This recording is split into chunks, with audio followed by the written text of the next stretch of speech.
Mental clarity ಬೇಕು, ಗಂಡ ಹೆಂಡತಿನ ಮಧ್ಯ ಕಡಿಮೆ ಜಗಳ ಆಗ್ಬೇಕು ಅಂದ್ರೆ ಇದನ್ನ ಖಂಡಿತ ಕುಡೀರಿ ನೀವು.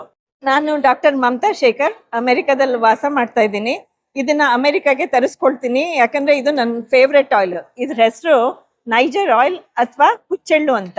ಇದಕ್ಕೆ ಯಾಕೆ ಹುಚ್ಚೆಳ್ಳು ಅಂತ ಹೆಸರು ಬಂದಿದೆ ಅಂದ್ರೆ, ಇದನ್ನ ಕುಡಿದ್ರೆ ಮುಂಚೆ ಹುಚ್ಚೋಗ್ತಾ ಇತ್ತು, ಅದಕ್ಕೆ ಹುಚ್ಚೆಳ್ಳು ಅಂತ ಕರೀತಾರೆ.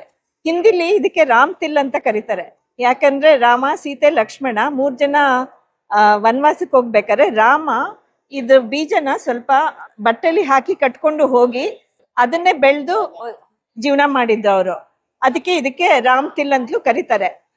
ಇದು ನಾನು ಅಮೆರಿಕದಲ್ಲಿ ಆಟಿಸಮ್ ಗ್ರೂಪ್ ಮಕ್ಳಿಗೆ ಕೊಟ್ಟಿದ್ದೀನಿ.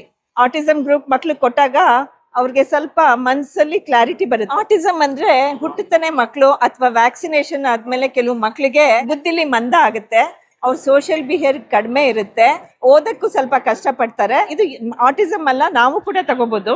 ಯಾಕಂದ್ರೆ ನಮ್ಮ ಮೆಂಟಲ್ ಕ್ಲಾರಿಟಿ ಇಲ್ಲಿದ್ರೆ ಇಲ್ಲಿಗೆ ಹೋಗುತ್ತೆ, ಇಲ್ಲಿದ್ರೆ ಇಲ್ಲಿಗೆ ಹೋಗುತ್ತೆ.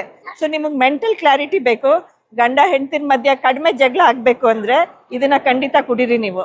ಇದನ್ನ ಹೇಗ್ ಬಳಸ್ಬೇಕು ಅಂದ್ರೆ, ಉಪ್ಪಿನಕಾಯಲ್ಲಿ, ಚಟ್ನಿ ಪುಡಿ ಮೇಲೆ, ಆಮೇಲೆ ರೊಟ್ಟಿಗಳ ಮೇಲೆ, ಟೇಬಲ್ ಮೇಲೆ ಇಟ್ಕೊಂಡು ಬಳಸಿದಷ್ಟು ಒಳ್ಳೇದು, ಯಾಕಂದ್ರೆ ಪೋಷಕಾಂಶಗಳೆಲ್ಲ ಉಳಿತದೆ. ಇದನ್ನ ತಯಾರಿಸಿರೋದು ಕೂಡ ಎತ್ತಿನ ಗಾಣದಲ್ಲಿ, ಇದರಿಂದ ಪೋಷಕಾಂಶಗಳು ತುಂಬಾ ಇದೆ. ಸೊ ಟೇಬಲ್ ಮೇಲೆ ತುಪ್ಪದ ತರ ಯೂಸ್ ಮಾಡಿದ್ರೆ ತುಂಬಾ ಒಳ್ಳೇದು. ಇದು ನಿಮ್ಗೆ ಹೆಲ್ತ್ಗೆ, ಮೆಂಟಲ್ ಹೆಲ್ತ್ಗಂತೂ ತುಂಬಾ ರಿಸಲ್ಟ್ಸ್ ಕೊಡುತ್ತೆ.